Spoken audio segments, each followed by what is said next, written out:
guys, I just don't see how you can have price targets like this. Craig, you have an $85 price target. When did you put that 85 on there? Did you? It wasn't 2000. What? When did you put it on there? It's been on for like a year and a half, 2 years right now. I don't remember exactly when I put it on. Your privates are in a vice, man. Craig, aren't they? I mean, aren't you howling in pain? Huh? Heck no, man. Heck no, right? Nothing about what you're saying makes sense, Craig. And I mean, surprised to me that he took his price target up, but he downgraded. Like he took his earnings estimates up. So we think there's a lot of information out there that is still not being incorporated into Tesla. Well, our price target for Tesla over the next 5 years is that we think it has an expected value of roughly $2,000 per share. And they're showing that by October 2024, they hope that their compute will reach 100 exaflops, which is 20 times more than the 4.5 exaflops that it disclosed during AI Day last September. And really, to put this in context here, they're comparing it to NVIDIA A100 chips. So that's going from 14,000 of those A100 chips to the equivalent of 300,000 A100 chips. And then to take one more step back and contextualize that within NVIDIA itself, NVIDIA shipped an estimated 350,000 of these server GPU units in the last 12 months. So, if you're just backwards looking, the 100 exaflops from Tesla would make up roughly 30% of the revenue of NVIDIA over the past 12 months. こんにちは。テスラ全力チャンネルのタイツです。ゲイリー・ブラック氏はテスラ株にはまだ織り込まれていない情報が多くあると言います。アークインベスト社のターシャ・キーニー氏は5年後には株価が2000ドルになっていると言います。確かにテスラには多くの事業が同時並行的に進んでいて、それら一つ一つが大きな事業価値を持って株価の押し上げ要因となるわけですが、この動画ではゲイリー・ブラックが言ったまだ織り込まれていない情報の中で、ターシャ・キーニー氏が予言した株価を2000ドルに押し上げる要因として、最も強力なものを一つだけ挙げて簡単に解説しようと思います。How's it going, everyone? Welcome back to episode 3 of The Brainstorm. I'm Sam Corus. I direct research for our autonomous technology and robotics team, joined by Nick Bruce, one of the associate portfolio managers at ARK Invest. Today, we're talking Tesla AI. We're talking topical gene therapy. Nick, how are you doing? I'm good. I just completed the Florida to Michigan trip. I would say 90% done by full self-driving. So that was pretty cool. Nice. Are you on the most recent update? I am. I think 11.44, if that's the most recent. I have the car is located in the garage, so it has Wi-Fi, so it gets all the updates. So I think it should be. But it was pretty smooth. Gotta hand it to him. It was pretty smooth. Any bugs that you'd like to call out here that were nagging you along the way? Nothing too intense. I would say it gets a little. But that actually dives right into the first topic here, right? Tesla comes out with a new Twitter handle, Tesla AI. One of the first charts they post, we'll share it here as well and talk about it. It's a classic up and to the right chart. So the axes are what matter here, and they're showing compute, and so this is important because this is what we believe to be the bottleneck for Tesla going from, what helped you drive to Michigan to full self-driving and robo-taxis in reality. And they're showing that by October 2024, they hope that their compute will reach 100 exaflops, which is 20 times more than the 4.5 exaflops that it disclosed during AI Day last September.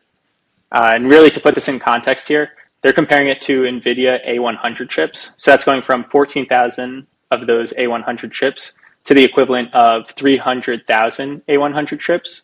And then to take one more step back and contextualize that within NVIDIA itself, NVIDIA shipped an estimated 350,000 of these server GPU units in the last 12 months. So, if you're just backwards looking, the 100 exaflops from Tesla would make up roughly 30% of the revenue of NVIDIA over the past 12 months. Obviously, if we go out a year, don't expect those ratios to hold because NVIDIA is also ramping pretty quickly. テスラはカリフォルニア州パロアルトに道場というテスラ社の自動運転を学習するスーパーコンピューターを持っています。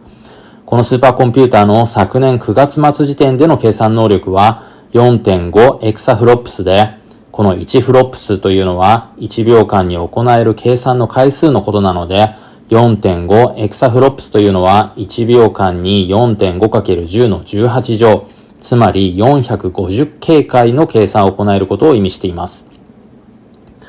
これは日本最速のスーパーコンピューター富岳の約1000倍の速さなので、K という単位がわからなくてもとてつもなく速いということがご理解いただけると思います。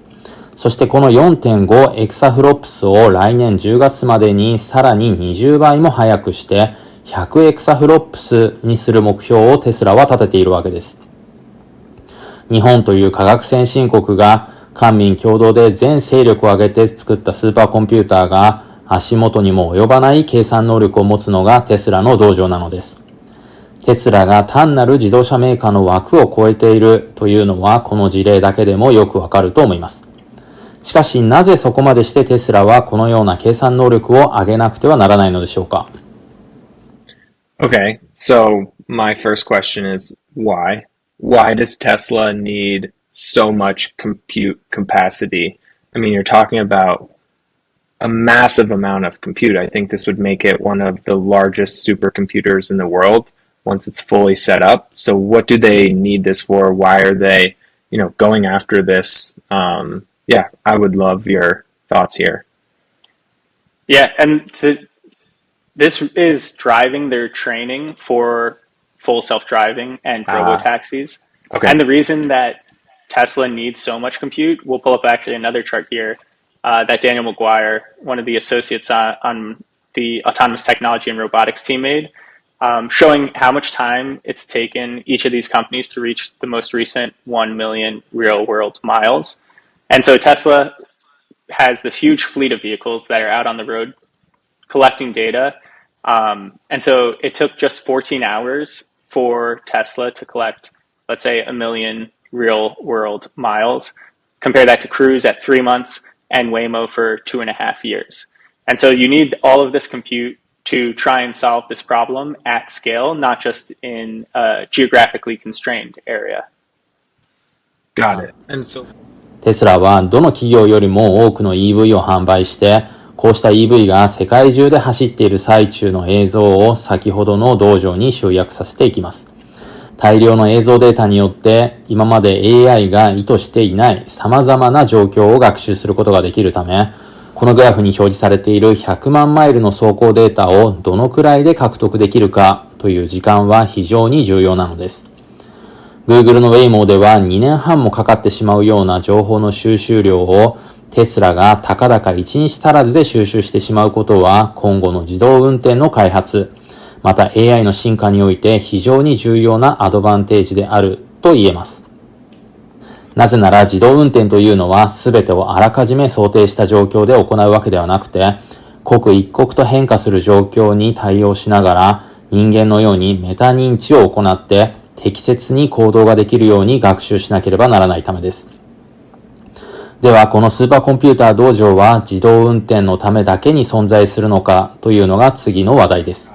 And so what happens to the compute? Where do they dedicate the compute after they solve FSD? Because I think Elon, in a tweet, he mentions, this is in an effort to get full self-driving to be 10 times more performative and safe than a human driver. So once they achieve that, do they then, strive for 100 times more performance, or do they look to reallocate this compute? Yeah, I think it's not going to be a black and white line in the sand here. And so there will be constant evolution on the performance for full self-driving. And then the other thing is, it's not just full self-driving. One of the reasons for launching, Tesla AI is that this is computer vision for how to operate in the world. So it's not just for cars on the road. It could be for Optimus or other robots moving through factories, through your home. And so I think there will be a continued drive for demand for these training computers, because we're kind of just at the start here of this AI wave, and finding out what's really possible. 人間の脳の処理能力は現在のスーパーコンピューターでは再現することができないので、人間の代わりになるロボットも現実世界で動けるようになるためには、さらなる処理能力が必要となります。そのため、こうしたオプティマスだけではなくて、今後出てくる様々な AI の学習基盤として、こうした道場が使われる可能性があるわけです。And then maybe we just circle back to this chart and this data that we have on, total miles accumulating to each one of these companies in the respective like full self-driving solutions. How far ahead do you think Tesla is when you look at this data advantage and then also the training capacity that they're now building up? Obviously these, two other companies, they potentially have the training capacity behind the scenes. I don't know if they do. Do they? Do you know? Like, I'm assuming like Google with, what they have, I'm sure, but maybe not. Yeah, so I think you've asked a lot of good cutting questions here. So maybe we just differentiate the three here. Right? Yeah. Because Tesla obviously is not running a robotaxi currently. Cruise and Waymo both are, right? So that's the first difference. Right. And I think it's an important thing to note. One, it's like people ask, when will there be autonomous cars? The answer is they're already here, right? So it's possible, they're operating, people are paying for them. The real question is, how long does it take to scale? And so that's kind of the, $1 trillion question, if you will.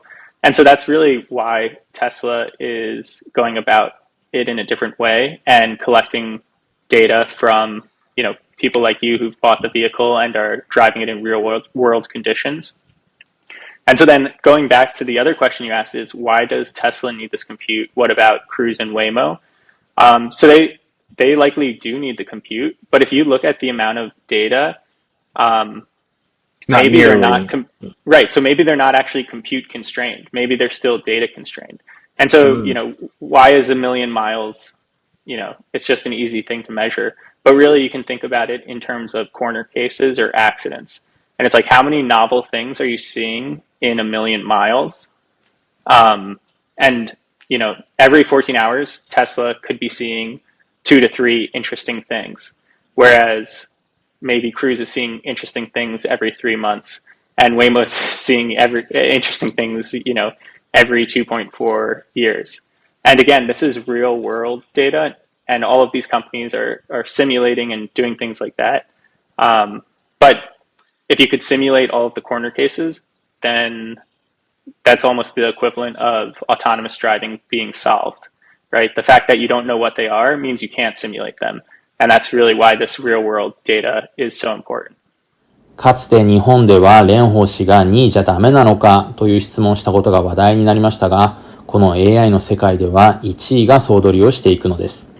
いくら自動運転らしきものを早くリリースしたとしても、その後の継続的な進化を前提としたより人間に近い思考ロジックを兼ね備えた AI で自動運転を実現しなければ意味がありません。スーパーコンピューター道場や世界中の EV からデータを集めるという拡張可能な形態で AI の学習基盤を構築することは、テスラが今後 AI の世界でも自動運転の世界でも1位を取るためには必要不可欠であるわけです。And then my last question, just to kind of really hammer this home. When we talk about the compute capacity, Tesla in the past has used and worked with NVIDIA. And do you think they'll still plan to work with NVIDIA and this is more supplemental compute that they're building with Dojo? Or, what are your thoughts around kind of how they'll get to that 100 exaflops? Because that's an enormous number. So yeah, curious. Yeah, I think you hit it nail on the head there with supplemental. And I'd actually draw the comparison to batteries here. And right, when Tesla came out and they said, we're going to build a battery factory, everyone's like, oh, that's bad for Panasonic. And they're like, whoa, no. They're like, we're going so fast that we want Panasonic to build as fast as possible. And we're going to build our own because we need additional batteries, not just what Panasonic can provide. And I think the exact same thing is happening here. NVIDIA is building as quickly as they can prices for their hardware have increased because there's such a demand with this recent AI wave. And Tesla's sitting there saying, if this is the bottleneck, we're not going to wait and get price gouged here. We're going to, verticalize as we've done with a lot of other things and drive forward to the finish line. Yeah, super interesting. And I think the idea that they're running a similar playbook that they have in the past, in batteries, and I'm sure other areas, that's pretty cool. I mean, it's, it speaks to kind of the advantages and the vertical integration and nature of Tesla as a company. Definitely. All right, Nick, let's move on here. テスラは自社だけで一貫して全ての事業を行える垂直統合型でありながら、他社のリソースもうまく使って最速で事業を進めていきます。今たまたま AI というブームが来ていて、株価もその波に乗っている側面はありますが、こうした一時のブームだけに終わらせず、AI に対して本気で設備投資をして、他社に対して圧倒的な開発体制の差をつけることで、EV の販売のみならず、AI や FSD、ロボットの開発など、それぞれのジャンルで他を寄せ付けない競合優位性を確立しているのがテスラなのです。現在のテスラの主力ビジネスである EV 事業において、今後大きく事業価値を伸ばす可能性があるのは、こうした FSD の先にある AI 関連の事業であって、冒頭でターシャ・キーニー氏が述べた株価2000ドルの根拠としては、こうした AI 事業によって生み出される付加価値が数兆ドル規模になるということにあります。そしてテスラの現場はこうした最速のスピード感で進めている一方で、意思決定を行うイーロン・マスクが道場の開発で見ている視座というのは、テスラの自動運転を実現したそのさらに先にある未来の社会を見据えているのです。このあたりの未来の話は宇宙開発事業と切っても切り離せない内容なので、現在編集中のスペース X の事業分析の動画で解説しようと思います。もしこの動画の内容が良ければいいねと通知ボタンを押していただけると嬉しいです。それではまた次回の動画でお会いしましょう。バイバイ。